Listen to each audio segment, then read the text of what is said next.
प्रथम अध्याय प्रारंभ होता है। भगवान वेद व्यास जी ने कहा है, एक समय शौनक आदि सभी मुनिगण नैमिषारण्य तीर्थ में इकट्ठे हुए और उन्होंने कलयुग में लोगों के हित के लिए, लोगों की भलाई के लिए वेदों और पुराणों की ज्ञाता श्री शुद्ध जी से पूछा, है शुद्ध जी, इस कलयुग में वह कौन सा व्रत व तप है जिसके करने से मनुष्य को मनवांछित फल मिलता है? हे महामुनि, कृपा करके हमें पापों से छुटकारा और धन धान्य को देने वाला कोई ऐसा उपाय बताइए। हम सब ऋषि मुनि आपके श्री मुख से वह उपाय सुनना चाहते हैं। श्री शुद्ध जी बोले, हे मुनि श्रेष्ठ, तुम धन्य हो जिसने प्राणियों के हित के लिए, प्राणियों के परोपकार के लिए ऐसा उत्तम प्रश्न किया है। एक बार ऐसा ही प्रश्न नारद जी ने भगवान कमलापति से किया था, वही मैं आपको सुनाता हूँ। एक बार नारद जी ब्राह्मण करते करते पृथ्वी लोक में जा पहुँचे। नारद जी का ब्राह्मण तीनों लोकों के प्राणियों के परोपकार की भावना को लेकर था।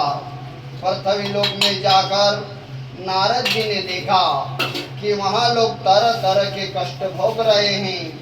वे बार बार मृत्यु को प्राप्त होते हैं और हर बार विभिन्न योनि में जन्म लेकर अपने पाप कर्मों का फल भोगते हैं। उन सभी दुखी प्राणियों को देखकर नारद जी सोचने लगे, नारद जी विचार करने लगे कि इन प्राणियों का कष्ट किस प्रकार दूर हो, किस प्रकार इन्हें दुखों से मुक्ति मिले। यही सब सोचते सोचते नारद जी भगवान विष्णु के लोक को गए। वहाँ भगवान विष्णु के लोक में चार भुजा वाले भगवान विष्णु शेष शैया पर विराजे हुए थे। वे शंख चक्र व गदा कमल अपने हाथों में धारण किए हुए थे। भगवान विष्णु के गले में वनमाला पड़ी थी। नारद जी ने मुग्ध भाव से प्रसन्न चित्त होकर भगवान विष्णु को देखा और फिर भगवान से बोले, हे श्री हरि, मन वर वाणी से परे, हे अनंत शक्तिधारी, मैं आपको प्रणाम करता हूँ, मैं आपको नमस्कार करता हूँ। हे प्रभु, आपका न तो आदि है, न मध्य है और न ही अंत है। आप सर्वदा इससे मुक्त है। हे सर्वात्मा के आदि कारण, मैं आपको नमस्कार करता हूँ, मैं आपको प्रणाम करता हूँ।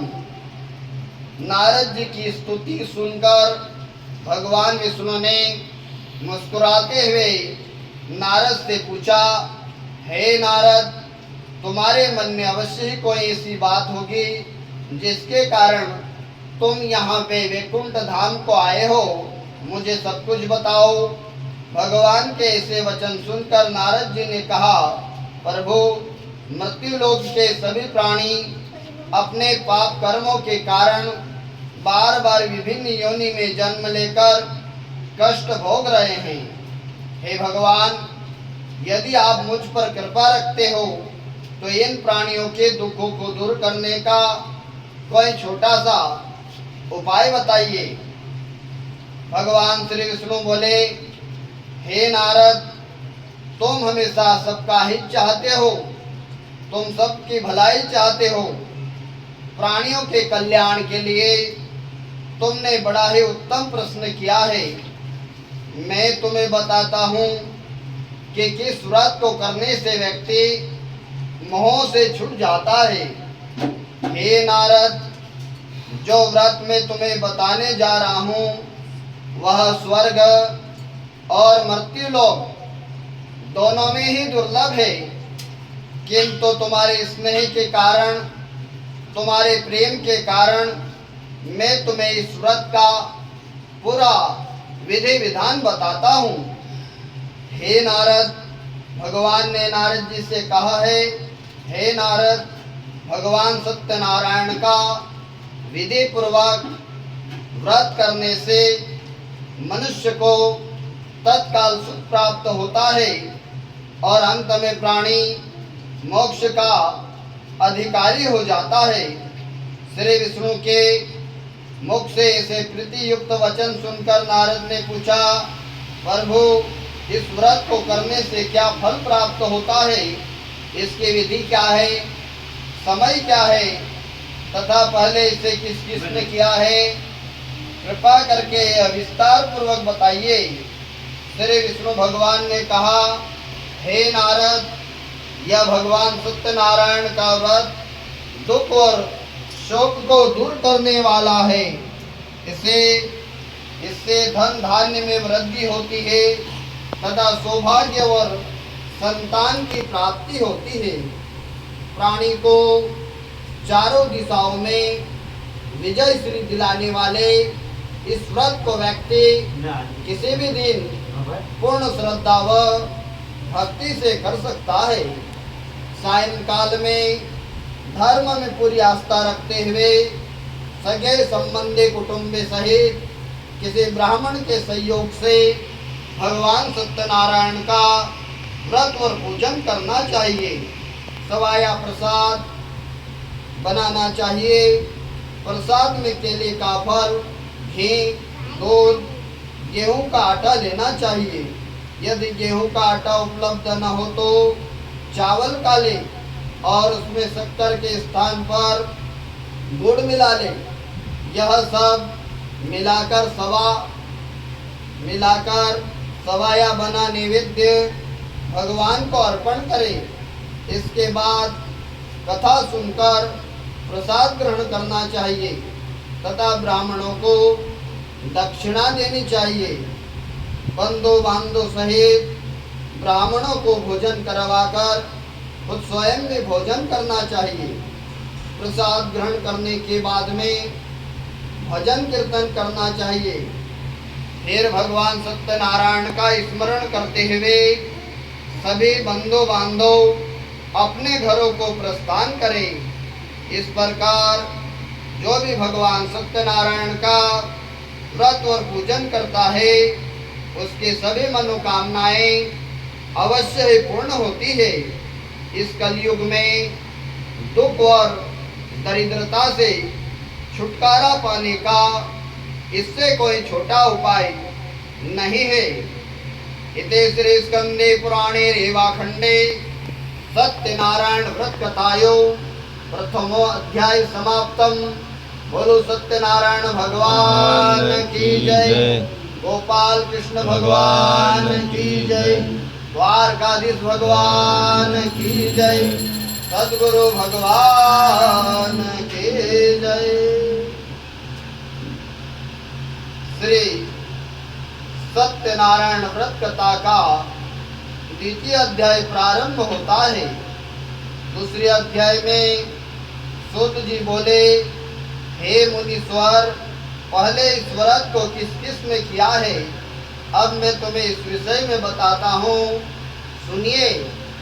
बहुत ही रमणीय स्थल काशीपुरी में एक बड़ा ही निर्धन ब्राह्मण रहता था। वह ब्राह्मण भूख प्यास से दुखी होकर यहाँ वहाँ भटककर भिक्षा मांगकर अपना पेट भरता था। इस ब्राह्मण को दुखी देखकर ब्राह्मणों से प्यार करने वाले भगवान विष्णु बड़े व्यतीत हुए।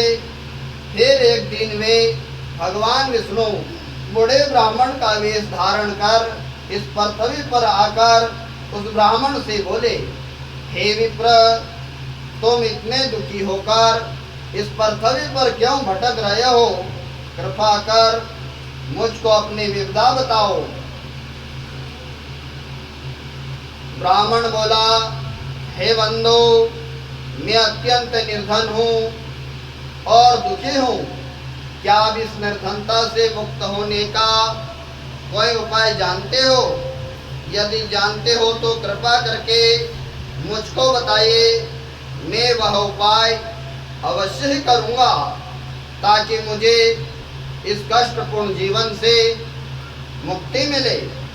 बूढ़े ब्राह्मण ने कहा, सत्यनारायण स्वरूप भगवान विष्णु सबको मन चाहा फल देने वाले हैं।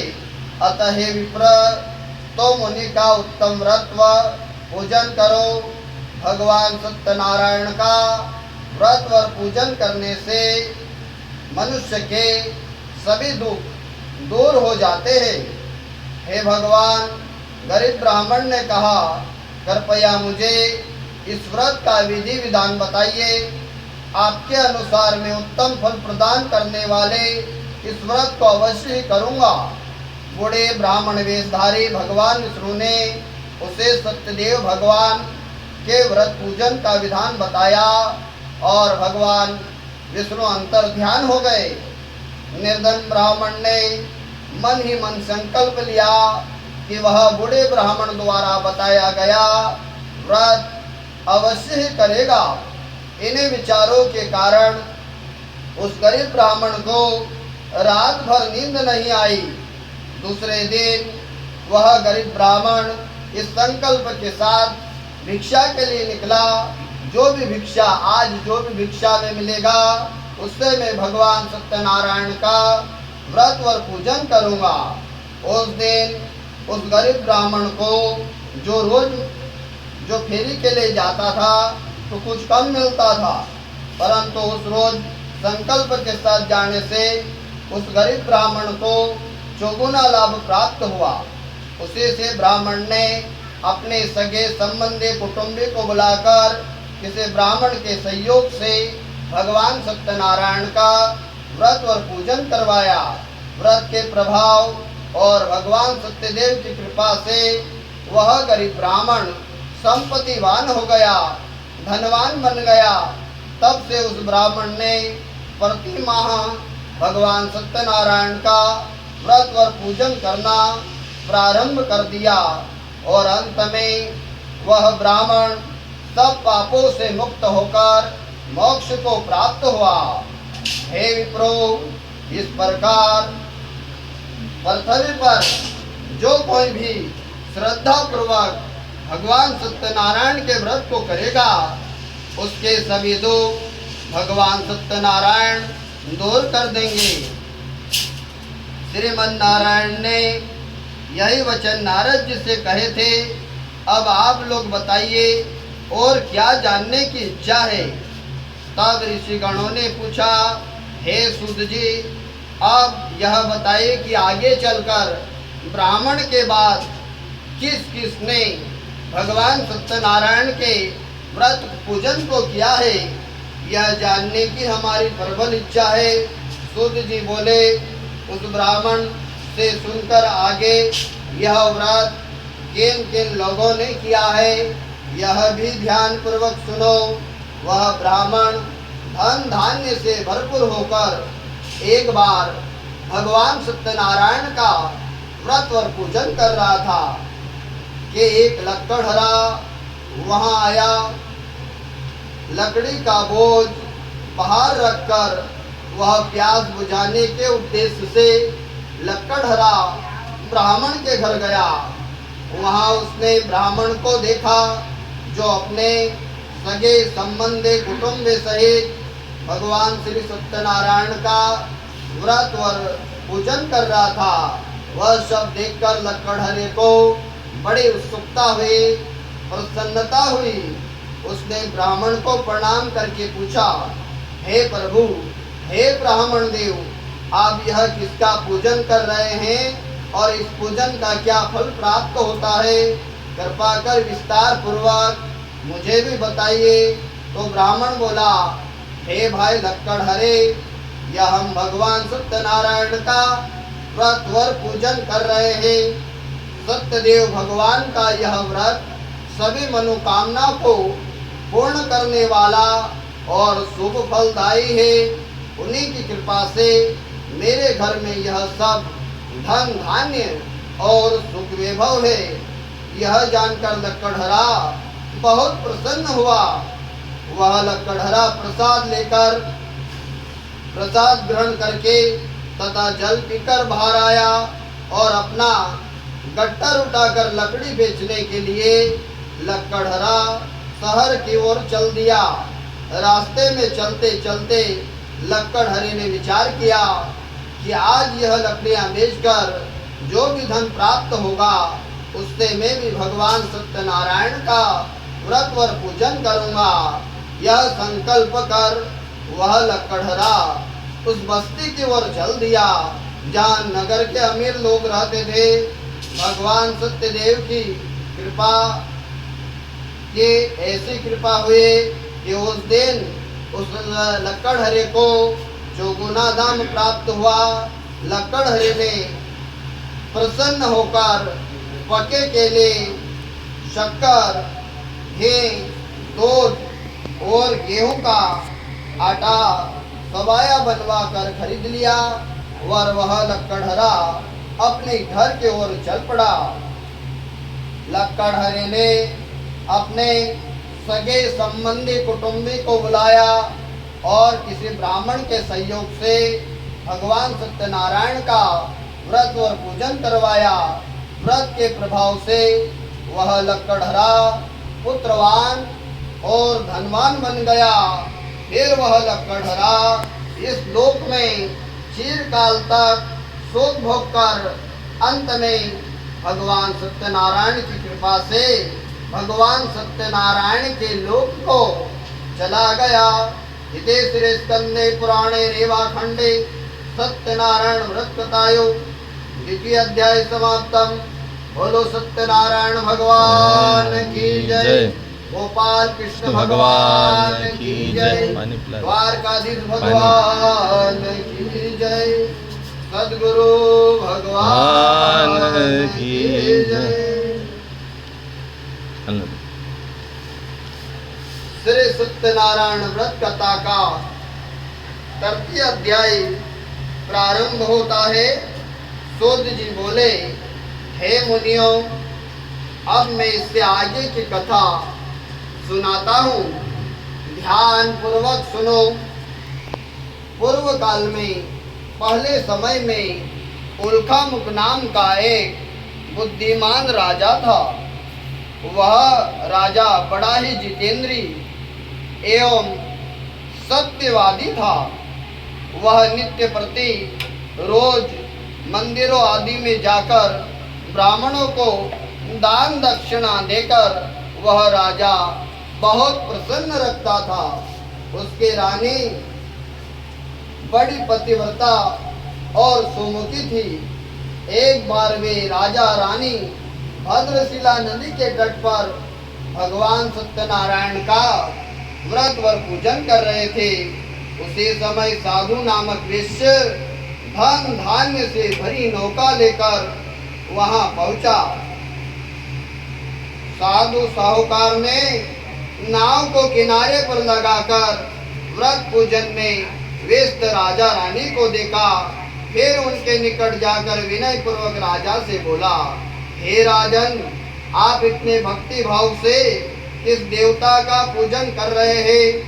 कृपा करके यह सब वृत्तांत तो मुझे भी बताइए। राजा उसकी विनय सुनकर बोला, हे साधु साहूकार, हम अपने बंदो बांधो सहित भगवान विष्णु जैसे तेजस्वी भगवान श्री सत्यनारायण का व्रत व पूजन कर रहे हैं। यह सब हम पुत्र आदि की प्राप्ति के लिए कर रहे हैं। राजा की बात सुनकर साधु साहूकार ने कहा, महाराज, आप कृपा करके मुझे इस व्रत के संबंध में सारा विधि विधान बताइए ताकि मैं भी इस व्रत को करूँगा। मेरे घर में भी कोई संतान नहीं है। क्या इस व्रत के प्रभाव से मेरे घर में कोई संतान हो जाएगी? तो अवश्य होगी। भगवान सत्यदेव किसी को भी निराश नहीं करते। यह कहकर राजा ने उसे व्रत से संबंधित पूरा विधि विधान बता दिया। सब कुछ जान लेने के बाद में साधु साहूकार नामक बनिया खुशी खुशी अपने घर की ओर चल दिया। घर पहुंचकर साधु साहूकार नामक बनिया ने अपनी पत्नी लीलावती को सब कुछ बता दिया और फिर बोला, यदि हमारे घर में भी कोई संतान उत्पन्न होगी तो हम भी भगवान सत्यनारायण का व्रत और पूजन करेंगे। उसकी पत्नी यह सुनकर बहुत प्रसन्न हुई। इस प्रकार दिन गुजरने लगे और कुछ समय बाद लीलावती गर्भवती हो गई। 10वें माह में उसने लीलावती ने एक कन्या को जन्म दिया। यह कन्या चंद्र की कला की भांति दिनों दिन बढ़ने लगी। इस कन्या का नाम कलावती रखा गया। एक दिन लीलावती ने अपने पति से कहा, स्वामी, आपने कहा था कि जब हमारे घर में संतान उत्पन्न हो जाएगी तब आप भगवान सत्यनारायण का व्रत और पूजन करेंगे। अब आप अपने संकल्प के अनुसार यह कार्य क्यों नहीं करते? तो साधु साहूकार नामक बनिया ने कहा अपनी पत्नी से, प्रिय, हम कन्या के विवाह के समय यह व्रत कर लेंगे। इसके बाद साधु साहूकार अपने काम से दूसरे नगर को चला गया। इधर कन्या भगवान सत्यनारायण की कृपा से तेजी से बढ़ रही थी। एक दिन साधु साहूकार ने अपनी पुत्री को सहेलियों के साथ में खेलते हुए देखा तो कन्या बड़ी हो गई है और अब इसका विवाह कर देना चाहिए। अतः साधु साहूकार नामक बनिया ने अपनी पत्नी से विचार विमर्श करके उसने शीघ्र ही कन्या की योग्य वर तलाशने के लिए अपने दूतों को भेज दिया। साधु साहूकार की आज्ञा पाकर उसके दूत सर्वप्रथम सुसंपन्न कांचन नगर को चल दिए। कुछ दिनों के बाद वहां से एक बड़े ही गुणवान और सुंदर वैश्य पुत्र को अपने साथ ले आए। साधु वैश्य ने अपने बंधु बांधव सहित उसे देखा और वार्तालाप करके संतुष्ट हो गया। फिर कुछ दिन बाद उसने विधि पूर्वक अपनी कन्या का विवाह उसके साथ कर दिया। लेकिन साधु साहूकार नामक बनिया दुर्भाग्यवश उस समय भी भगवान सत्यनारायण का व्रत और पूजन करना भूल गया। परिणाम स्वरूप श्री सत्यनारायण भगवान साधु साहूकार नामक बनिया पर रुष्ट हो गए। इस प्रकार कुछ समय बीत गया। अब साधु साहूकार नामक बनिया ने विचार किया कि व्यापार के लिए चलना चाहिए। अपने कार्य के प्रति वह सदा ही सचेत रहता था। अतः अपने जवाई को लेकर व्यापार करने के लिए चल दिया। इस बार वह समुद्र के समीप रत्नसार नामक सुंदर और संपन्न नगर को गया। वहां जाकर वह अपने जवाई के साथ में व्यापार में व्यस्त हो गया। इस सुंदर और संपन्न नगर में राजा चंद्रकेतु का राज्य था। उस समय अपनी प्रतिज्ञा से भ्रष्ट हुए साधु साहूकार नामक बनिया को भगवान सत्यनारायण ने श्राप दे दिया, हे साधु, तू घोर कष्ट को प्राप्त होगा। एक दिन राजा की संपत्ति चुराकर एक चोर वहां गया जहां साधु साहूकार और उसका जवाई ठहरे हुए थे। उसके पीछे राजा के सिपाही लगे थे। अतः डर के मारे उसने राजा का चुराया हुआ धन वहीं छोड़ दिया और आलोक हो गया। उसके पीछे पीछे आयो सिपाहियों ने राजा का धन पड़ा वहां देखा तो चोरी के अपराध में दोनों ससुर जवाई को बंदी बना लिया। हर्षित होकर सिपाहियों ने जाकर राजा को बताया, महाराज, राजमहल में चोरी करने वाले 2 चोरों को हम पकड़ लाए हैं, आप देखकर आज्ञा दे। राजा ने बिना कुछ देखे भाले और बिना विचार विमर्श किए ही आज्ञा दे दी कि इन दोनों को बंदीगृह में डाल दिया जाए। भगवान श्री सत्यनारायण की माया से किसी ने भी उनकी बात नहीं सुनी। राजा चंद्रकेतु की आज्ञा से उनका सारा धन छीन लिया गया। उधर भगवान के साप के कारण साधु साहूकार नामक बनिया की पत्नी लीलावती भी बहुत दुखी हुई। उसके घर की सारी संपत्ति चोर ले गए। वह शरीर से रुग्ण होकर चिंतित अवस्था में अन्न के लिए घर घर भटकने लगी। पहनने ओढ़ने की क्या कहे, घर में खाने को अन्न का दाना तक नहीं रहा। ऐसा ही हाल उसके पुत्री कलावती का भी था।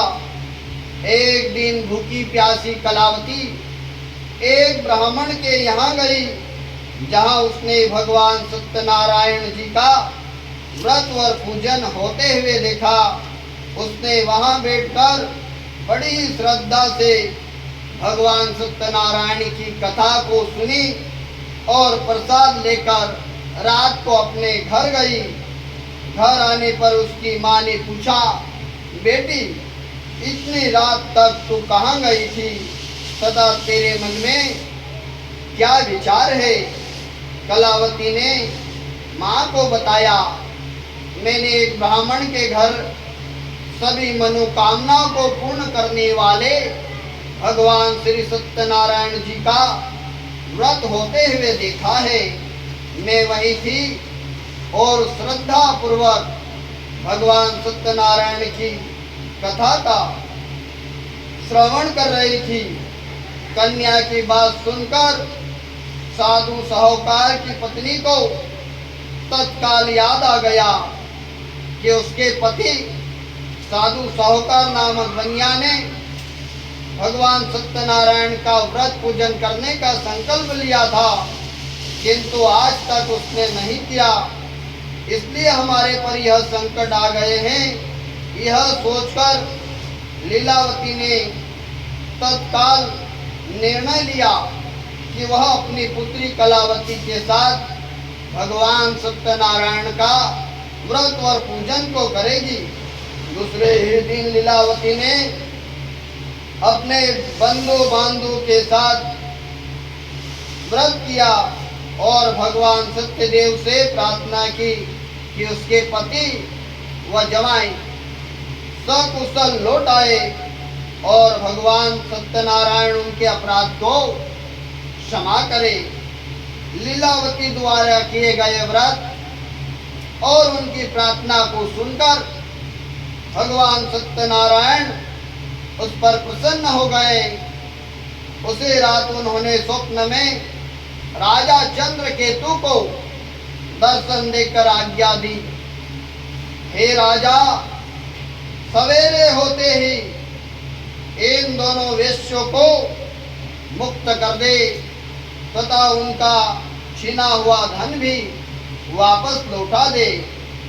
यदि ऐसा नहीं करेगा तो मैं धन और पुत्र सहित तेरे राज्य का नाश कर दूंगा।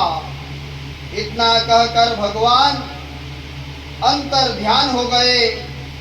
सुबह राजा की आंखें खुली तो राजा ने अपने सभापतियों को स्वप्न के विषय में बताया और फिर आदेश दिया कि चोरी के अपराध में उन बंदीगृहों को तत्काल छोड़ दिया जाए और हमारे समक्ष लाया जाए।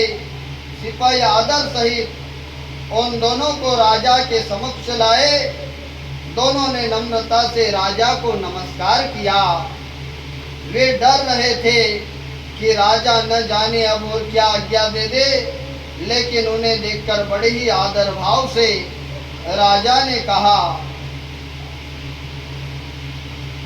राजा ने साधु साहूकार नामक बनिया और उसके जवाई से क्या कहा, भगवान ने आपको कष्ट दिया है, किंतु अब डरने की कोई बात नहीं है। यह कहकर राजा ने बेड़ियां कटवाकर उनकी हजमत वगैरह बनवाई और गहनों वस्त्रों से उन्हें अलंकृत कर उनकी प्रशंसा की। उनका जो धन छीना था उससे दोगुना देकर उन्हें विदा किया। दोनों ने राजा को प्रणाम किया तथा धन लेकर खुशी खुशी अपने घर की ओर चल दिए। इति श्री स्कंदे पुराणे रेवाखंडे सत्यनारायण व्रत कथायो तृतीय अध्याय समाप्तम। बोलो सत्यनारायण भगवान की जय। गोपाल कृष्ण भगवान की जय। द्वारकाधीश भगवान की जय। सद्गुरु भगवान की जय। श्री सत्यनारायण व्रत कथा का चतुर्थ अध्याय प्रारंभ होता है। नैमिषारण्य तीर्थ में सूत जी बोले, इस प्रकार साधु नामक वैश्य मंगल स्मरण करके और ब्राह्मणों को दान दक्षिणा आदि देकर अपने घर की ओर चल दिया। अभी वह कुछ ही दूर चला था कि भगवान सत्यनारायण ने साधु साहूकार नामक बनिया की मनोवृत्ति को जानने के उद्देश्य से भगवान ने दंडी का वेश धारण कर उससे पूछा, हे साधु, तेरी नाव में क्या है? धन के मद में चूर साधु ने कहा, हे दंडी स्वामी, क्या तुम्हें मुद्रा चाहिए? मेरी नाव में तो बेल पत्र भरे हैं। साधु के से निष्ठुर वचन सुनकर दंडी वेशधारी भगवान सत्यनारायण ने कहा, हे साधु, हे वैश्य, तुम्हारा कहना सत्य हो जाए। इतना कहकर दंडी स्वामी वैश्य के पास से हटकर कुछ दूर समुद्र के किनारे जाकर बैठ गए। दंडी के जाने के बाद में साधु साहूकार नामक बनिया ने महसूस किया कि नाव काफी हल्की हो गई है और कुछ खुली हुई लग रही है। वह बहुत चकित हुआ और कपड़ा हटाकर देखा तो धन के स्थान पर बेल पत्र देखकर उस साधु साहूकार नामक बनिया को मूर्छा आ गई। उसके जवाई ने उसे संभाला और जल आदि छिड़ककर होश में आया। होश में आने पर वह साधु साहूकार नामक बनिया धन के लिए विलाप करने लगा। तब उसके दामाद ने कहा, जवाई ने कहा, इस प्रकार शोक क्यों करते हो? यह उस दंडी स्वामी के साथ के कारण है। वह दंडी स्वामी सर्वसमर्थ है, उसकी शरण में चलना चाहिए। वहां जाने पर ही मनवांछित फल मिलेगा। जवाई का कहना मानकर साधु साहूकार नामक बनिया भगवान की शरण में गया और प्रणाम कर आदर पूर्वक बोला, हे प्रभु, मैंने जो आपसे कहा था उसके लिए मुझे आप क्षमा करें। ऐसा कहते समय वह महाशोक से व्याकुल हो उठा।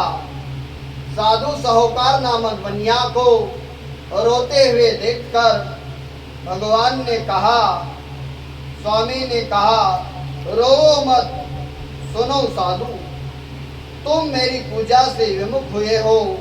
हे कुबुद्धि, इसलिए मेरी आज्ञा से तू बार बार दुख भोग रहा है। अब साधु साहूकार नामक बनिया को सारी बात समझ में आ गई। वह विनती करते हुए बोला भगवान से, साधु साहूकार नामक बनिया ने क्या कहा, हे प्रभु, आपकी माया को तो ब्रह्मा आदि भी नहीं समझ सके, फिर मैं भला आपकी लीला और माया को कैसे समझ सकता हूँ। ब्रह्मा आदि भी आपके अद्भुत रूप व गुण को नहीं जानते। साधु साहूकार नामक बनिया ने भगवान से कहा, हे प्रभु, मुझ पर प्रसन्न हो। मैं माया से भ्रमित मूढ़ बुद्धि आपको कैसे पहचान सकता हूँ। मैं अपनी सामर्थ्य के अनुसार आपकी पूजा करूँगा, कृपया प्रसन्न हो। हे प्रभु, मेरा धन जैसा पहले था वैसा ही कर दे। मैं आपकी शरण में आया हूँ, मेरी रक्षा करें। साधु साहूकार नामक बनिया के ऐसे भक्ति युक्त वचनों को सुनकर भगवान सत्यनारायण साधु साहूकार नामक बनिया पर प्रसन्न हो गए और मन चाह वर देकर अंतर ध्यान हो गए। तब साधु साहूकार नामक बनिया अपने नाव पर आया तो उससे धन से भरी पाया। वह बोला, भगवान सत्यदेव की कृपा से मेरी मनोकामना पूर्ण हुई। तब से साधु साहूकार नामक बनिया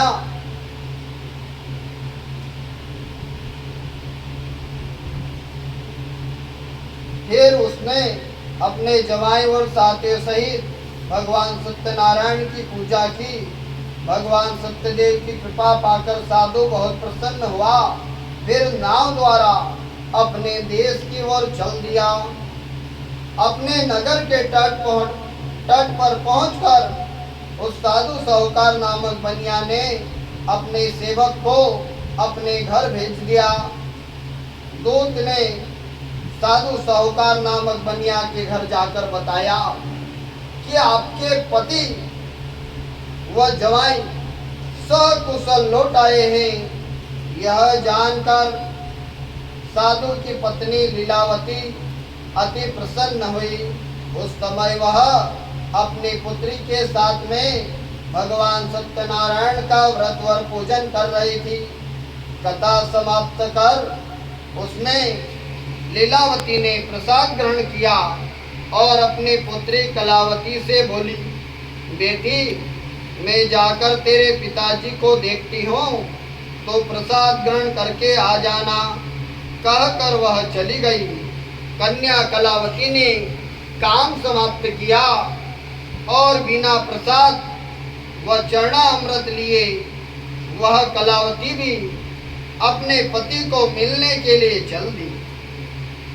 प्रसाद ग्रहण न करके वह पति के पास पहुंची। इस प्रकार प्रसाद का अपमान देखकर भगवान सत्यदेव कलावती पर रुष्ट हो गए। उन्होंने उसके पति तथा धन से भरी नाव को जल में डुबा दिया। यह देखकर कन्या कलावती को बड़ा दुख हुआ और वह कन्या कलावती चक्कर खाकर भूमि पर गिर पड़ी। नाव को डूबते तथा कन्या को मूर्छित देखकर साधु साहूकार नामक बनिया भी आश्चर्य हुआ। लीलावती बेटी की ऐसी हालत देखकर बड़ी व्याकुल हुए और अपने पति से बोली, हे स्वामी, नाव सहित जवाई कहाँ और कैसे गायब हो गया है। मुझे तो लगता है अवश्य ही किसी देवता का प्रकोप है। आखिर भगवान सत्यनारायण की लीला को कौन समझ सकता है। यह कहकर वह पुत्री के साथ में विलाप करने लगी। उसके पुत्री ने कहा कि वह भी अपने पति के वियोग में यही जल समाधि ले लेगी।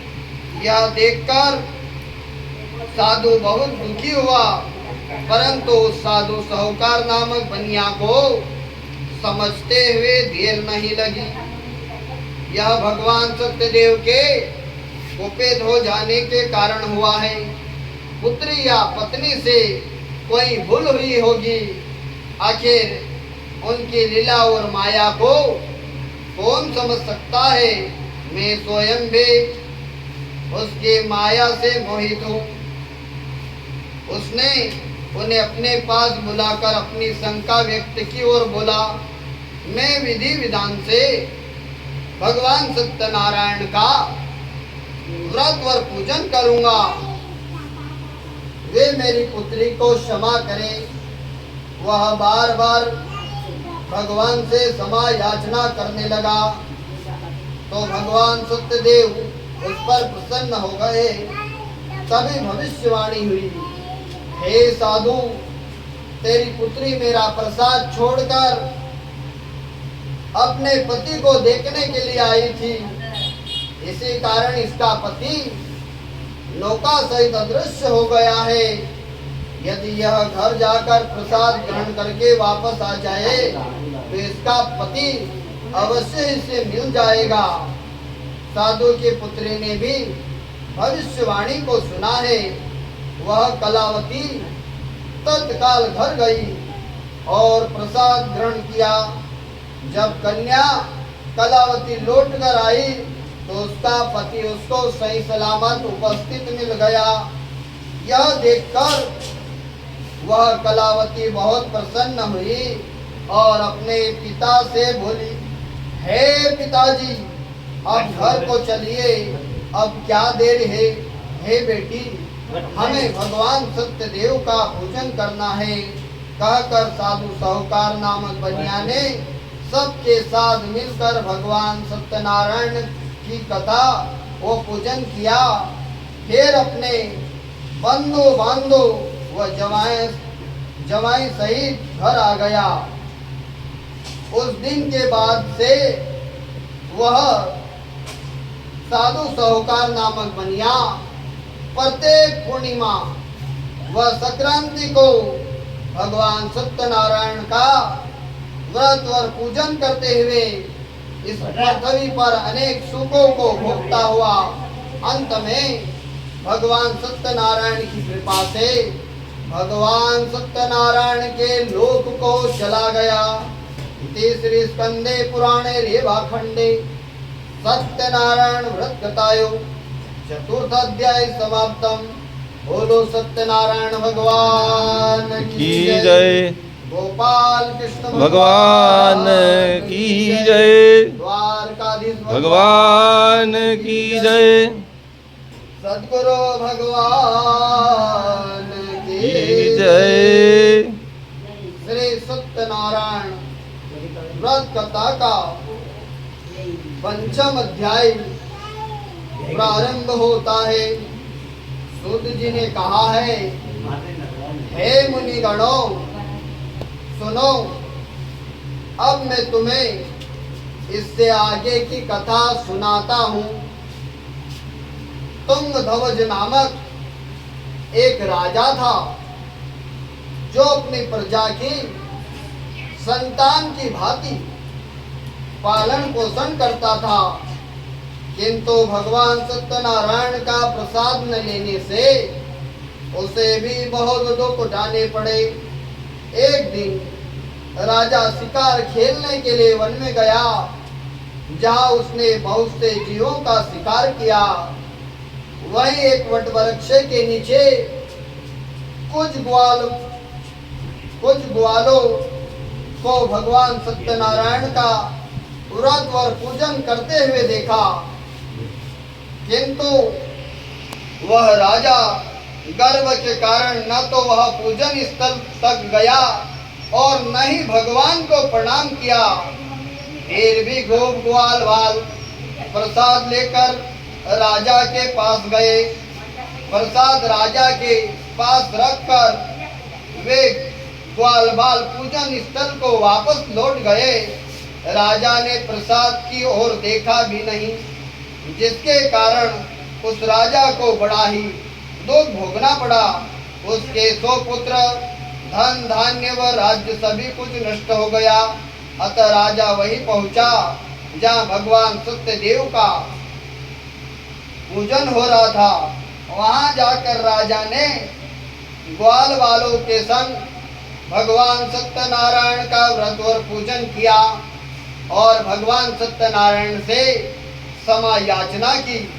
इससे भगवान सत्यनारायण प्रसन्न हो गए उनकी कृपा से उसे पुत्र आदि सब कुछ पुनः प्राप्त हुआ। फिर इस जीवन में सुख भोगकर वह राजा अंत में भगवान सत्यनारायण की कृपा से भगवान सत्यनारायण के लोक को चला गया। इस परम दुर्लभ सत्यनारायण व्रत को जो भी धारण करता है और इसके फलदायी कथा को भक्ति पूर्वक सुनता है, उसे श्री सत्यनारायण की कृपा से भरपूर धन धान्य आदि प्राप्त होते हैं। दरिद्र धन पाते हैं, गरीब आदमी अमीर हो जाते हैं, बंदी बंधनों से मुक्त हो जाते हैं, भयग्रस्त का भय मिट जाता है। यह निसंदेह सत्य है। इस कथा व व्रत के प्रभाव से व्यक्ति जीवन भर सुख भोग कर अंत में भगवान सत्यनारायण की कृपा से सत्य लोक को पाता है। हे विप्रो, यह मैंने सत्यनारायण व्रत की कथा कही। इसके प्रभाव से व्यक्ति सभी बंधनों से मुक्त हो जाता है। यह व्रत पूजन कलयुग में विशेष फलदायी है। भगवान सत्यनारायण अलग अलग समय में अलग अलग रूप धरकर अपने भक्तों को सुख पहुंचाते हैं। कोई उन्हें काल कहता है, कोई महाकाल कहता है, कोई ईश्वर कहता है, कोई सत्यदेव कहता है, तो कोई सत्यनारायण कहता है। अनेक रूप धरकर भी वे मनचाहा फल देने वाले हैं। कलियुग में सत्य व्रत रूपी सनातन सत्यनारायण ही होंगे। सभी को मनचाहा फल देने के लिए भगवान विष्णु ने सत्यनारायण का रूप धर लिया। हे मुनिगणों, जो इस कथा का नित्य पाठ करेंगे अथवा सुनेंगे, श्री सत्यनारायण की कृपा से उसके समस्त पाप नष्ट हो जाएंगे। सूत जी बोले, हे मुनि सोरो, जिन्होंने सत्यनारायण का व्रत पहले किया था, उसके अगले जन्म की कथा सुनाता हूँ। सुनो। महान बुद्धिमान सतानंद ब्राह्मण सुदामा हुआ और भगवान कृष्ण की आराधना कर मोक्ष को प्राप्त हुआ। लकड़ी बेचने वाला लकड़हरा बेल गोराज बना और भगवान श्री राम की आराधना कर मोक्ष का अधिकारी हुआ। राजा उल्कामुख महाराज दशरथ हुए और श्री रंगनाथ की पूजा कर वैकुंठवासी हुए। साधु नामक वेश्य सत्यव्रतधारी मोर ध्वज राजा बना। वह आधा शरीर आरे से चीरकर दान देने के कारण मोक्ष को प्राप्त हुआ। राजा तुंग ध्वज स्वयंभू मनु हुए। वे सभी को वैष्णव पद पर लगा, भागवत बना और वैकुंठ हो गए। इति श्री स्कंदे पुराणे रेवाखंडे सत्यनारायण व्रत कथायो पंचम अध्याय समाप्तम। बोलो सत्यनारायण भगवान की जय। गोपाल कृष्ण भगवान की जय। द्वारकाधीश भगवान की जय। सद्गुरु भगवान की जय।